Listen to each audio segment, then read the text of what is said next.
अब परमात्मा हमें क्या ज्ञान देते हैं? राम नाम रटते रहो,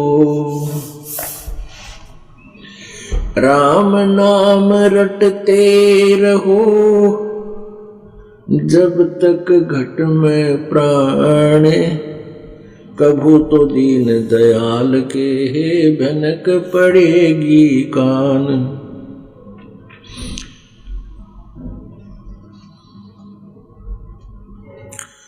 परमेश्वर कबीर देव जी ने जो रिहर्सल की, एक रोल किया, एक दुल्हे की भूमिका की, और साथ में वो तत्वदर्शी संत के रूप में भी अपना ज्ञान प्रचार करते थे। अपना दैनिक कार्य भी एक मनुष्यवत करते थे, मनुष्य की तरह। प्रत्येक युग में परमात्मा ऐसा एक लीला में जीवन जीकर दिखाकर हमें चाहते हैं। सह शरीर आते हैं, सह शरीर चले जाते हैं।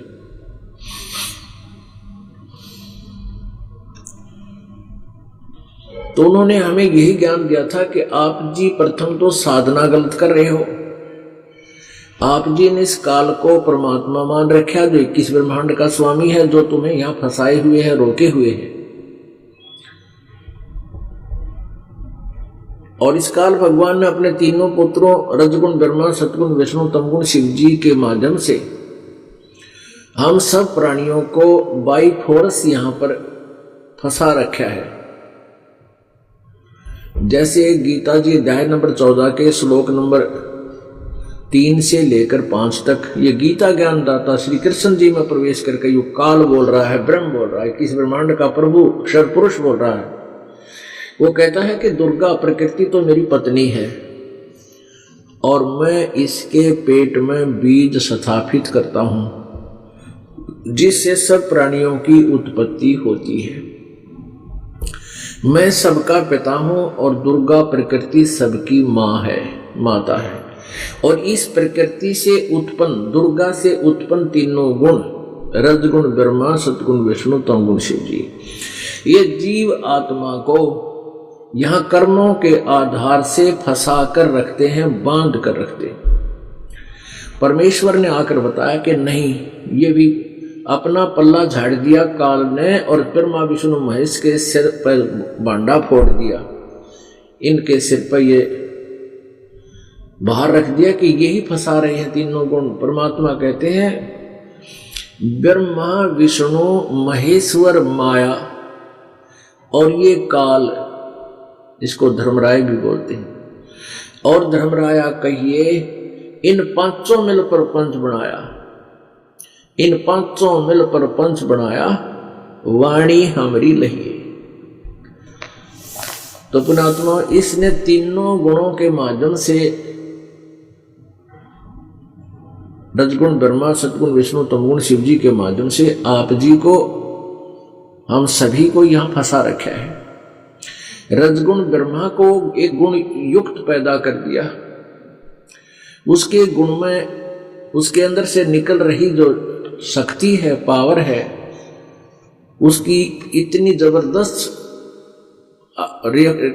एक्शन हमारे ऊपर हो रहा है कि प्रत्येक प्राणी संतानों उत्पत्ति करता है। इस जीव के बस की बात नहीं, इसके अंदर इतना प्रेशर भर दिया, अपने आप जैसे नशा हो जाता। किसी ने भांग पी रखी हो या शराब पी रखी हो तो उसके बस की बात नहीं, वो कैसे लड़खड़ा कर पैर रखता है, कैसे बोलता है, कैसे चलता है, और ना जाने के कुकर्म कर दे।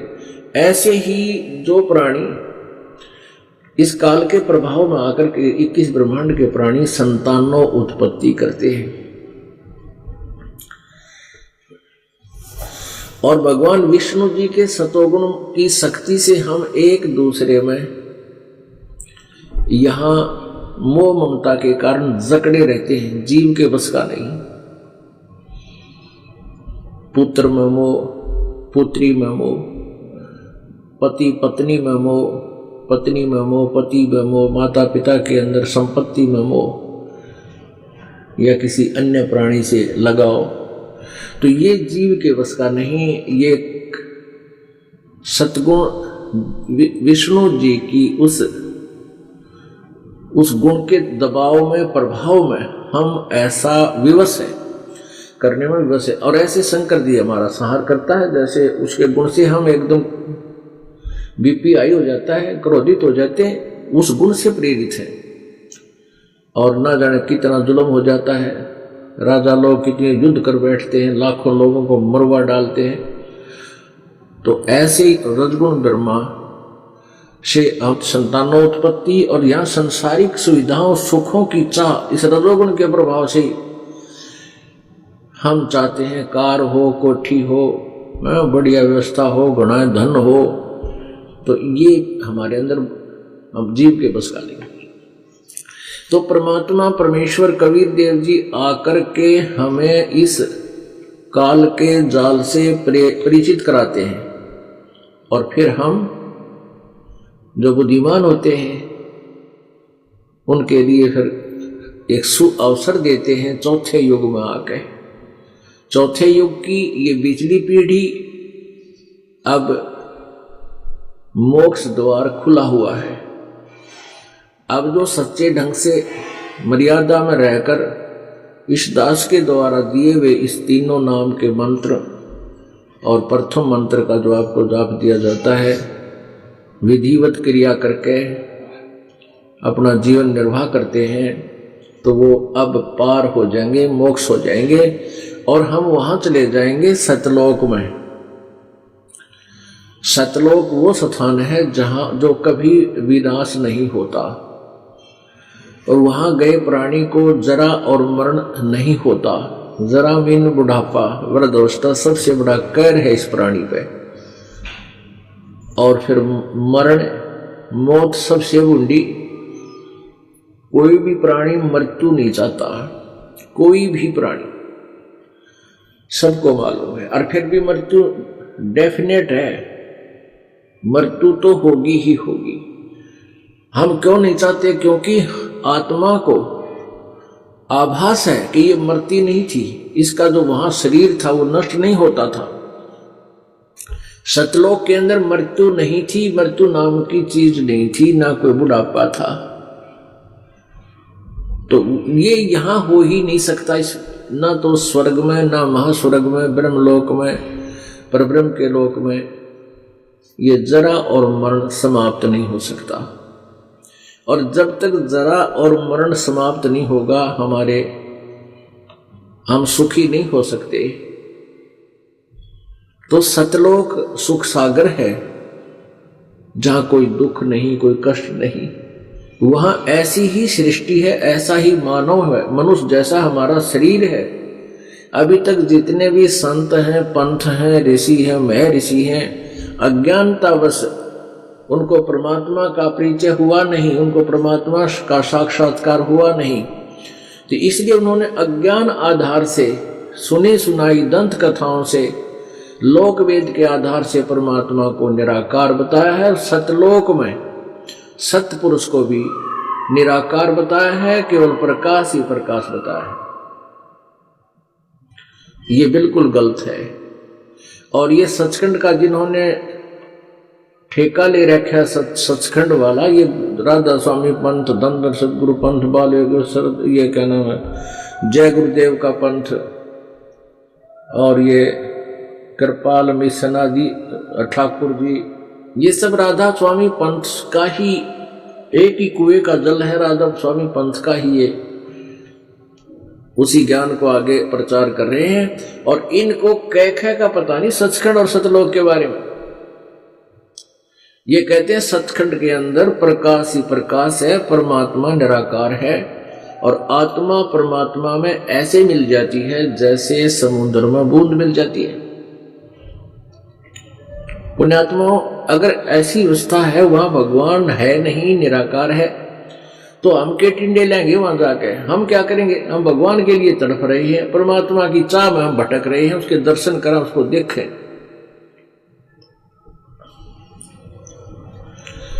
तो ये जो सिद्धांत इन्होंने बनाया, ये अनुभवहीन व्यक्तियों का है, जिनको कति सपने में भी भगवान के दर्शन कदे हुए नहीं।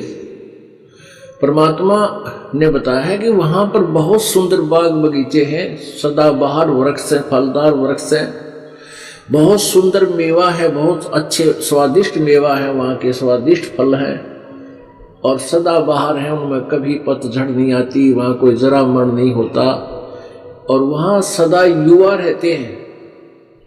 और ऐसे ही आपकी संतान होगी, वो कभी नहीं मरेगी।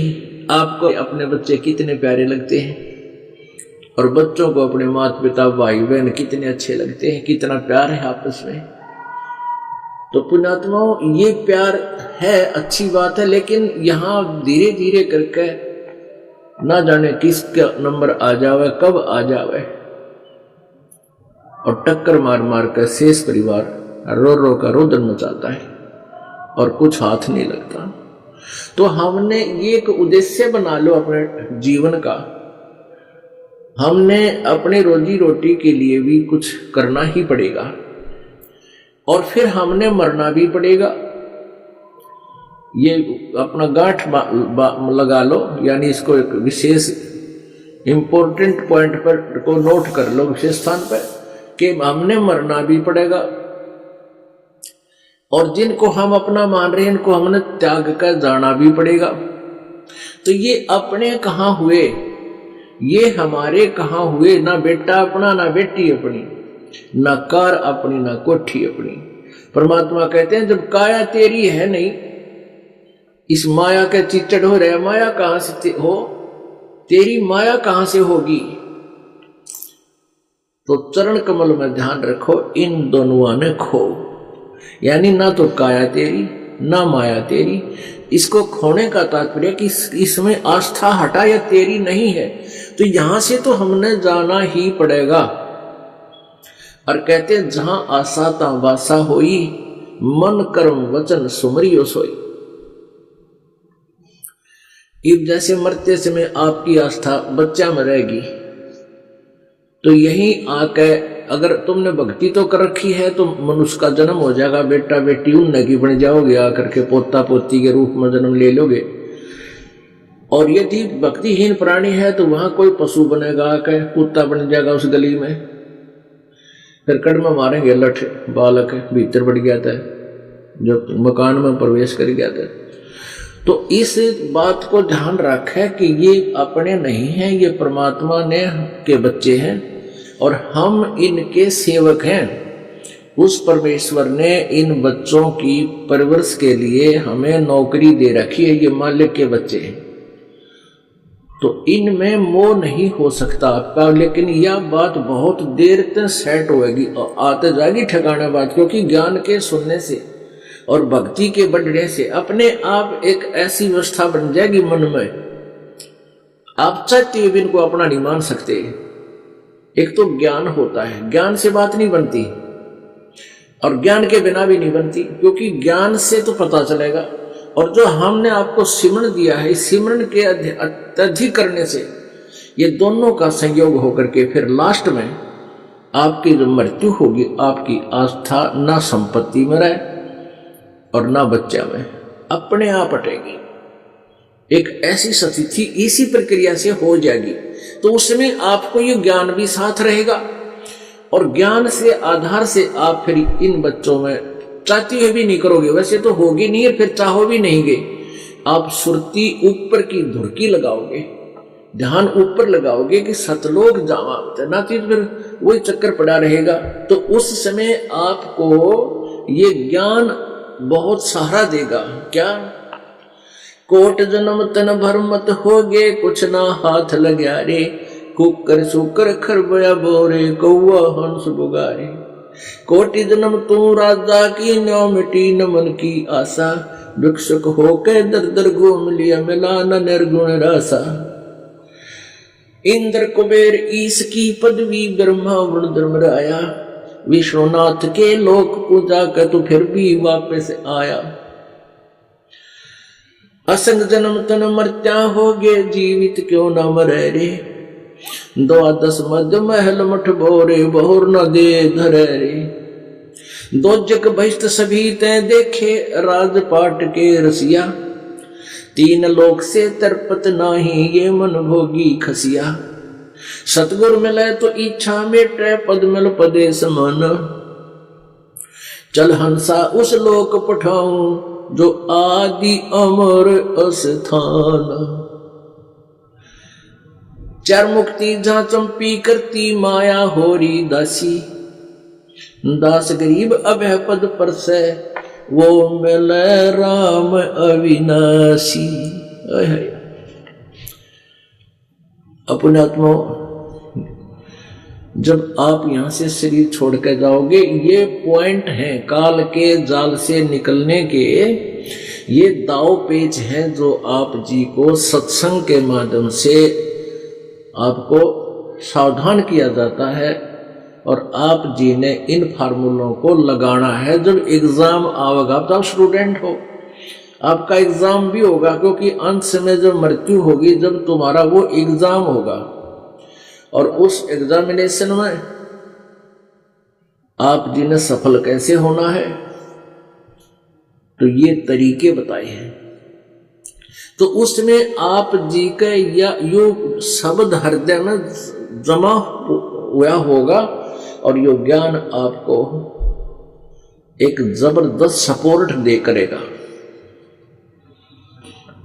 और जो भक्ति आपकी, जो सिमरन विधिवत आपने किया हुआ वो कमाई, उसका इतना जबरदस्त प्रेशर होगा कि फ्रिक्शन ऑफ सेकंड में आप जी बाहर गुफा में पहुंच जाओगे। अब ये बात बनाओ है ऐसे जाएंगे वैसे जाएंगे, नहीं। आपकी जो कमाई है आपको इतने बहुत शीघ्रता से, क्योंकि हमने चलना कहां से है, मूल कमल में जाना पड़ेगा पहले, और मूल कमल से फिर त्रिकुटी में, त्रिकुटी तक तो ये प्रोसीजर से ऐसे आने का। त्रिकुटी में जाकर के फिर हमने वहां आप जी का अकाउंट करवाया जाएगा क्लियर, परमात्मा साथ होंगे इस दास के रूप में, और फिर आपको ऐसा महसूस होगा, वो ज्ञान आपके आधार बनेगा। जैसे आपकी मृत्यु होगी, जो भक्तिहीन प्राणी है उसकी तो दुर्गति होया करे, उसका बूढ़ी बूढ़ी शकल के दिखेंगे और नो काले काले है, लंबे लंबे दांत, उसकी कलजा पाट जाएगा, डरते की टट्टी पेशाब निकल जाती है। इन्हें नुआवे क्यों है? इसलिए मरे पाछे नुआओगे, पहला कोई ना नुआवे।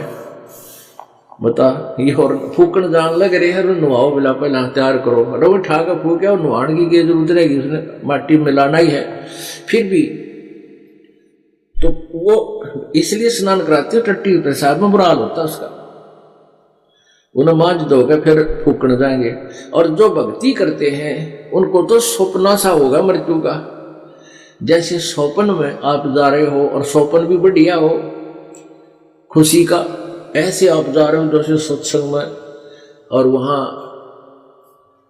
पहुंच जाते हो त्रिकुटी में। त्रिकुटी में जाकर आप जी का सतनाम की जो कीमत है, भक्ति की कमाई है, उसका वहां से शुरुआत होगी। उसको वहां आपका अकाउंट क्लियर होगा।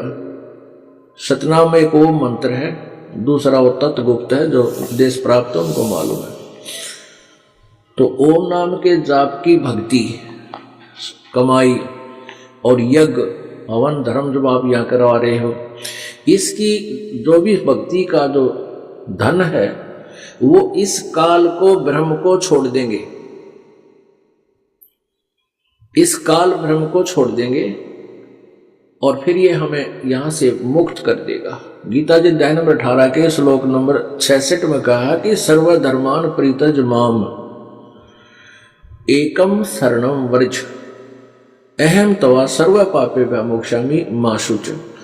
अब ये गीता ज्ञानदाता ब्रह्म काल कह रहा है कि मेरे सतर के जितने भी धार्मिक क्रियाएं तुमने की हैं, यू कहता है 8वें अध्याय के 13वें श्लोक में, ओम इति एकाक्षरम ब्रह्म व्यवहारण माम अनुसमरण ये प्रयाति तुझन देहम सयाति परमाम गतिम।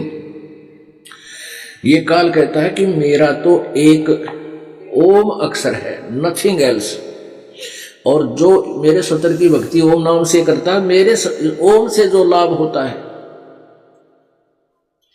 उसको उस गति को प्राप्त होता है, उस परम गति को प्राप्त होता है। फिर गीता जी अध्याय नंबर 17 के श्लोक नंबर 23 में कहा कि जो परम अक्षर ब्रह्म है, गीता जी अध्याय नंबर 15 के श्लोक नंबर 17 में जिस उत्तम पुरुष के बारे में बताया है, जो सरपुरुष रक्षक पुरुष से अन्य है, कहते वो उत्तम पुरुष तो अन्य उसका जो मंत्र है उसके पाने के लिए, उसकी भक्ति का, उसको उसके लोक में जाने का, यानी हम जिस इष्ट की भक्ति करते हैं उसको प्राप्ति के लिए प्रयत्न है। तो हमने उस परमात्मा उस ब्रह्म की तत्ब्रह्म परम अक्षर ब्रह्म को पाने के लिए कौन सी क्रियाएं करनी है, उसके 3 मंत्र का जाप है। गीता जी अध्याय नंबर 17 के श्लोक नंबर 23 में ओम तत्सत इति निर्देश ब्रह्मण त्रिविधे समर्थ है ब्राह्मणा तेन वेदा च पुरा विहिता यगा विहिता। तो कहने का भाव यह है कि जो उस परम अक्षर ब्रह्म सच्चिदानंद घन ब्रह्म के लोक में जाने का, उसको पाने का इस 3 मंत्र का जाप है।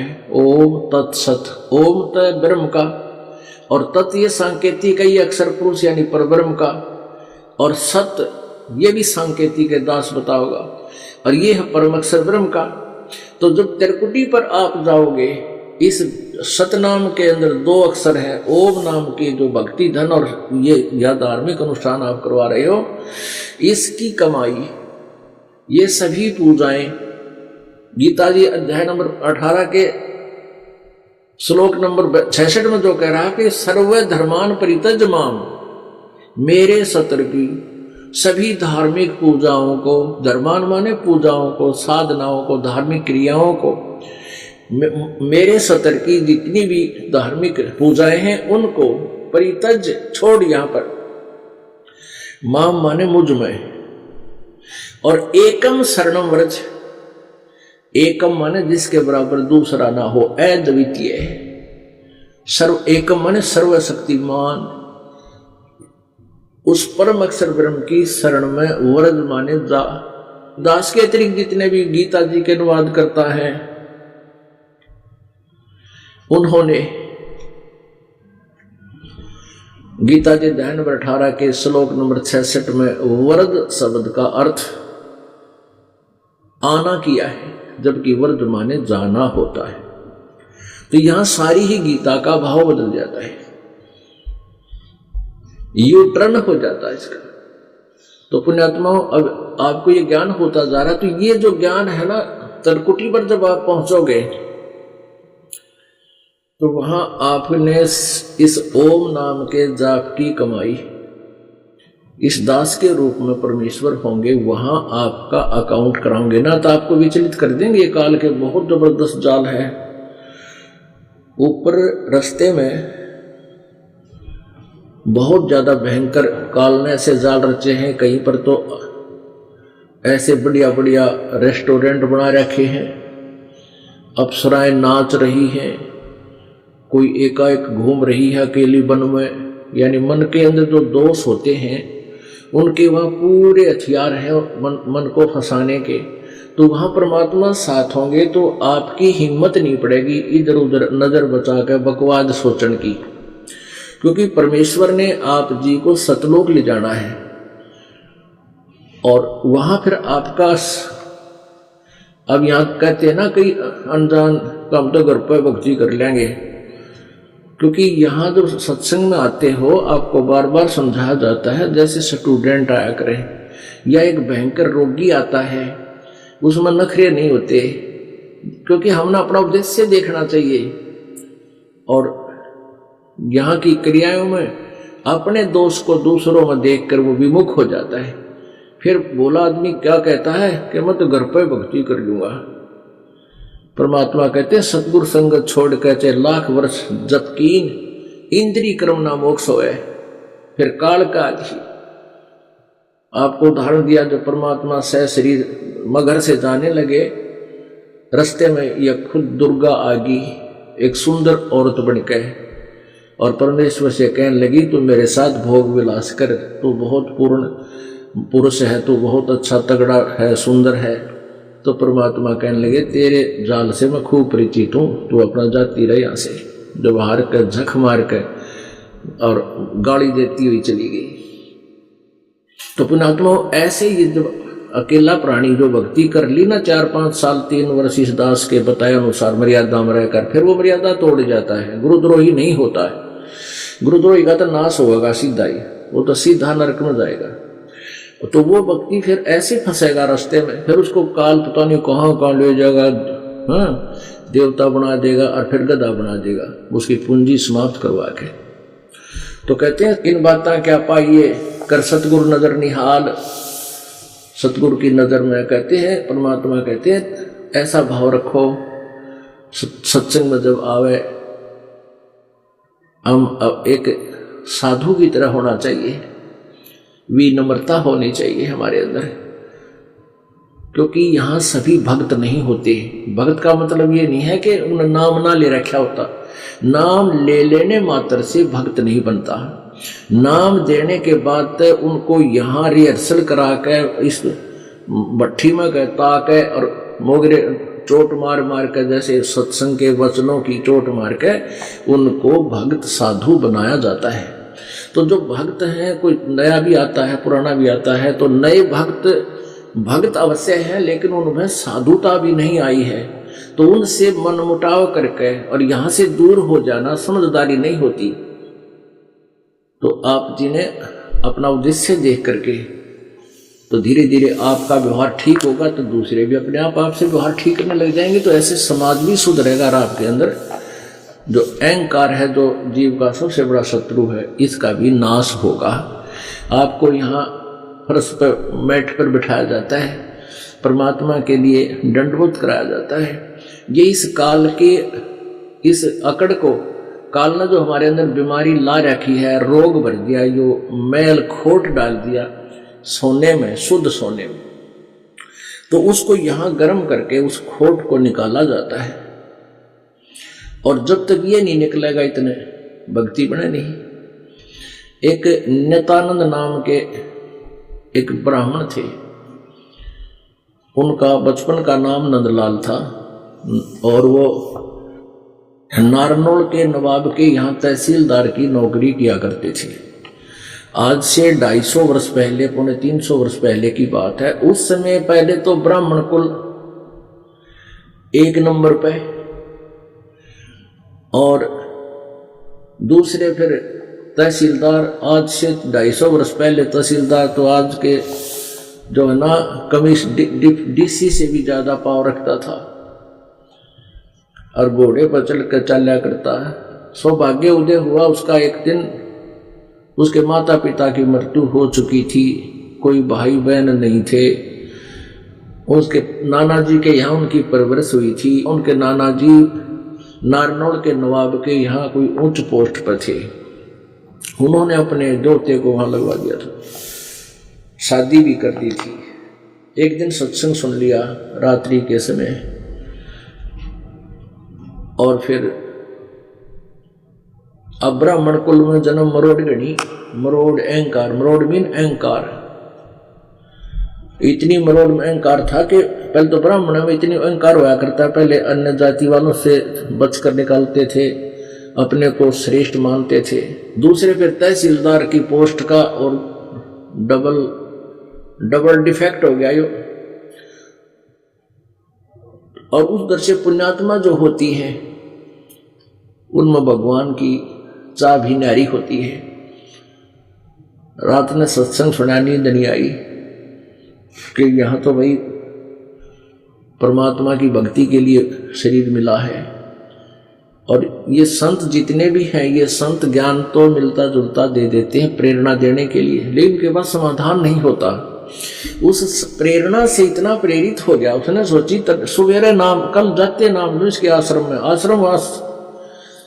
इससे नारनौल से शहर से थोड़ा बाहर की था, उसका छोटी सी कुटिया थी, आश्रम था। वो संत वहां आता था और वो वैष्णव विष्णु जी के उपासक थे, वो संत गुमानी दास जी। तो नित्यानंद जी ने सोचा आज नाम लूं, अगर यहाँ किसी के घर जाऊंगा तो मेरी बेइज्जती होगी। संतारे हैं, वो सत्संग करें थे किसी के घर पे, जो नित्यानंद जी के महल से थोड़ी सी दूरी पर था। तो उसमें अभिमान था कि यदि यहाँ जाकर मैं भिक्षा दान की दीक्षा लूंगा, नाम की दीक्षा लूंगा, नाम दान लूंगा, तो लोग मेरी हंसी करेंगे, मेरी बेइज्जती होगी। एक तो तहसीलदार और ऊपर तो ब्राह्मण है। इसने सोचा कि वक्त से उठ के जल्दी से जाकर और ये स्वामी जी वहां चले जाएंगे अपने कुटिया में, इतने शाम में 2 घंटे सत्संग करके वो चले गए थे। तो सुबह सुबह जाऊंगा, गांव का नगर का कोई व्यक्ति नहीं होगा वहां पे। सुबह सुबह नित्यानंद जी यानी नंदलाल जी, नित्यानंद तो फिर बाद में नाम रखा है इसका, गुमानी दास जी ने, घोड़े पर सवार होकर और आश्रम की तरफ जा रहा था। उधर से स्वामी वहां का जो महाराज जी थे वो सैर सपट्टा करने के लिए उसी रास्ते से दूर अपने आश्रम से दूर घूमने जा रहे थे। और उन्होंने रात्रि में तो कपड़ा बांध रखा था सिर पर, वो कचकोला दिखा कोनी जो उसने उस तरह फिरा रखा था।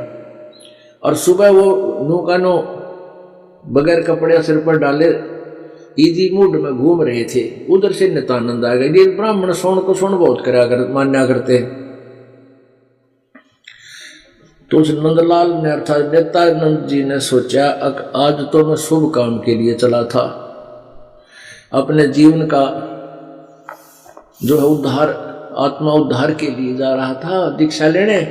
और यो मनु सुबह सुबह कितना आ गया मुंड मुंडा के, इसने तो सारा अपसकोण कर दिया मेरा। और लेकिन इतनी इसमें क्या करते थे, वापस मुड़ जाया करते थे कि आज नहीं लेते। लेकिन उसका इतनी जच गया बात, इतनी हृदय में प्रेरणा होगी कि नाम तय लेना पड़ेगा कि ना जाने कल मृत्यु हो जाए, ये तो बात बिगड़ जाएगी। इतना दृढ़ था कि पिछले संस्कार भी एकदम प्रेरणा देते हैं। कोई पुण्य आत्मा थे वो, उन्होंने सोचा वापस नहीं जाना चाहिए। तो उसने अपनी सोच से सोचा इस सोन को कंडम कर देता हूं। घोड़े पर सवार आ रहा, इतनी देर में सारी सोच गया वो।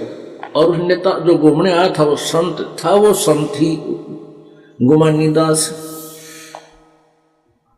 उसके निकट घोड़ा रोक के और सिर में टोले मारे, नो दोनों उंगलियां कट्टा कट ने बोला मनोज कीता गया तू आगे थे, मैं एक बहुत जरूरी काम के लिए जा रहा था, तुमने आज आना था मेरे आगे मुंड मुंडा के।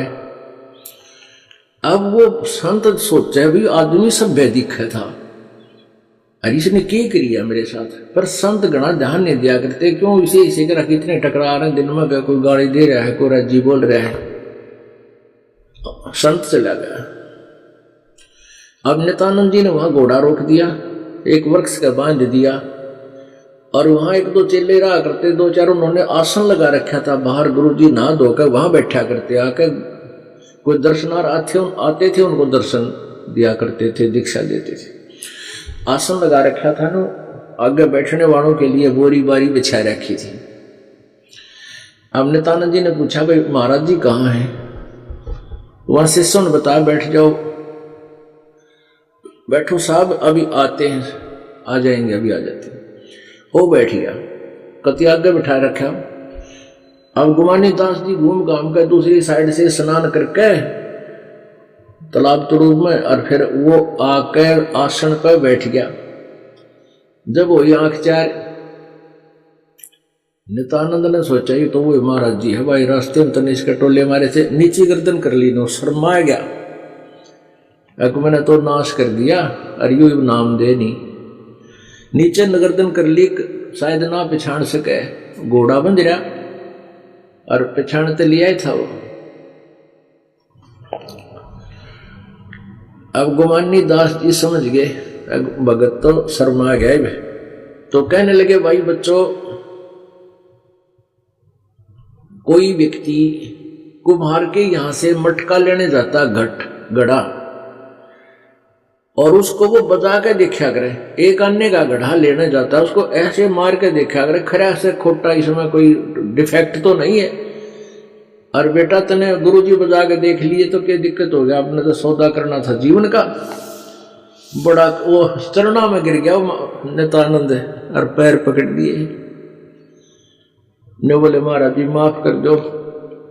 फिर उसने सारी कहानी बता दी, आपका सत्संग सुना मैंने, तो मुझे तो नींद नहीं आई रात को, और आप मैं पहचान नहीं सका क्योंकि मैं तो दूर से आपके रात्रि में वचन सुन रहा था। और वापस मैं जा नहीं सकूं था क्योंकि मैंने नाम लेना जरूरी था। तो इसलिए मैंने अपने हिसाब से वो स्वर्ण को स्वर्ण दूर करने के लिए और आप तक पहुंचने के लिए ये मेरा सारा गलत काम था, जो ठीक था, मुझे माफ करो। गुमानी दास बोले बेटा माफ कर दिया। अब दीक्षा दे दी, ज्ञान सुना, नाम का जाप किया। कुछ दिन के बाद उसकी पत्नी की भी मृत्यु होगी। अपने आत्माओं, आप इन कथाओं को अपने हृदय में रचाना, इसे निष्कर्ष निकालना। आप जी तो यहां आते हो, नाम ले लिया और भैंस का काटड़ा मर गया तो नो कहेंगे क्या फायदा हुआ नाम, तो बताओ काटड़ा मर गया। और मरना हो मानस, मृत्यु होनी हो घर के सदस्य की, और परमात्मा ने टाड़ दी काटड़े दो और भैंस दो दे देगी, कदे यो मनुष्य जीवन नहीं मिल रहा है। तो हमारी बुद्धि तो भक्ति के योग्य अभी होती भी नहीं। हम तो आते हैं केवल थोड़े बहुत स्वार्थ सिद्धि के लिए, कोई बात नहीं। परमात्मा कहते हैं कोई वैसे जय कोई भक्ति करे कपटते, उसको भी अपनाऊं और श्याम दाम दंड भेद से फिर सीधा मार्ग लाऊं। और वहां नित्यानंद की पत्नी मर गई और उसने के बनाया के भगवान या और सुलटाएगी, ये और बढ़िया हो गया, बापू पीछा छुटवाऊंगा। अब ज्ञान को हमने आगे रखना है जब मोक्ष जाना है। यदि तुमने संसारिक लाभ ही लेने हैं, वो आपकी मौज है, उड़ के तरह कमी तुम्हें छोड़ेगा नहीं वो परमात्मा। लेकिन साथ में ये भी ज्ञान दिया जा रहा है, वो अभी सुनाएंगे। तो उसके बाद उस नित्यानंद जी को ज्ञान हुआ और भक्ति का दबाव उसके अंदर प्रभाव खूब हुआ, जैसा भी नाम उसके गुरु ने दिया। क्योंकि ये लोग जैसे कोई भी मंत्र है किसी एक, जैसे ओम मंत्र है, इससे भी सिद्धियां आ जाती हैं। जैसे गायत्री मंत्र था, यो है तो यजुर्वेद अध्याय नंबर 36 का मंत्र नंबर 3 है। इसका अगर ओम शब्द लगा के इन्होंने इसको बिगाड़ लिया और गायत्री मंत्र बना दिया। यदि इस एक मंत्र का जाप बार बार करते रहोगे, इससे भी कुछ सिद्धियां आ जाती हैं, मोक्ष नहीं होता। तो ऐसे कुछ दिनों के बाद नित्यानंद जी को यूं कति चांदना हो गया। फिर उन्होंने अपना अनुभव बताया है कि ब्राह्मण कुल में जन्म था, मैं करता बहुत मरोड़े, गुरु गुमानी दास ने भाई दिया को बदगढ़ तोड़े। कह रहा है कि ब्राह्मण कुल में जन्म था और मैं करता बहुत मरोड़े, और गुरु गुमानी दास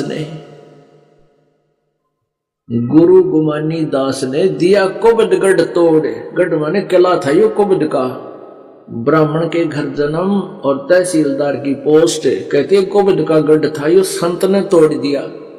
अरे मुझे सतमार्ग मिल गया, अधीन हो गया। अब वही नित्यानंद कहता है सिर सौंपया गुरुदेव को, सफल होया यो शीस, और नित्यानंद शीस पे आप बसे जगदीश। तो इस तरह के उनके अंदर विचार फिर पैदा हुए। तो यहां आने के बाद आप जी में किसी प्रकार की भी ये भक्ति बाधक जो विकार है ये नहीं होने चाहिए। अहंकार जीव का सबसे बड़ा शत्रु है, किसी प्रकार का भी हो। या तो जैसे बीमार आदमी होता है ना, जिसको यहां से लोकल हॉस्पिटलों से जवाब मिल जाए कि आप पीजीआई चंडीगढ़ या ऑल इंडिया इंस्टीट्यूट दिल्ली जाकर चेकअप कराओ अपना, कलेजा पाट ले हड़े तो उस आदमी का, और वो चाहे कितनी उच्च पोस्ट का हो और कितना माया का, कितना धनी हो और किसी पोस्ट पर हो, वो भूल जाता अपने आप को, उसको अपना जीवन दिखाई देता है।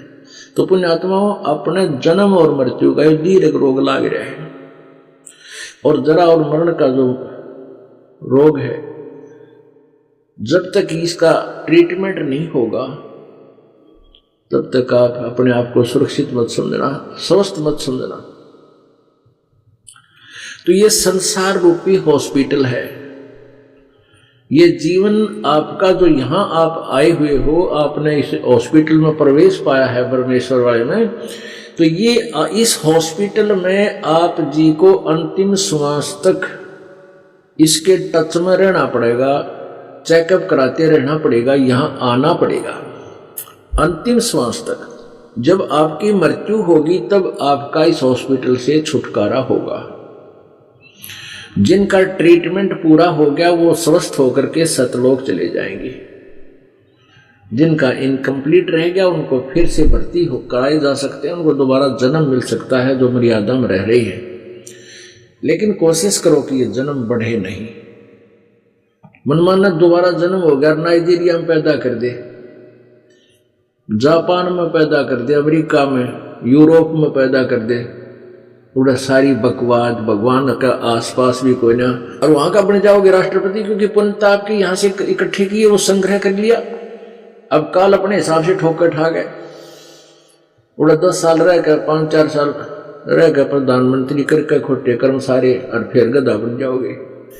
तो यहां ये याद दिला जा रहा है कि जब आप यहां से जाओगे सतलोक चलोगे, तो सबसे पहले आप जी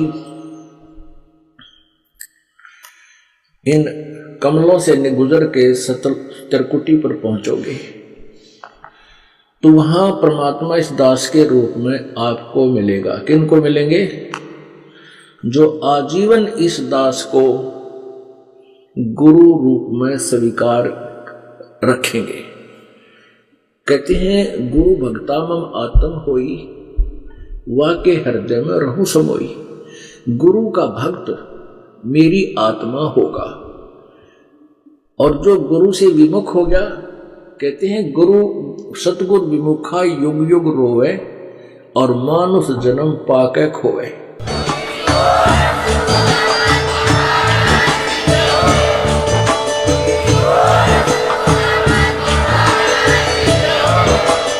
आप सुन रहे थे जगत गुरु तत्वदर्शी संत रामपाल जी महाराज जी के मंगल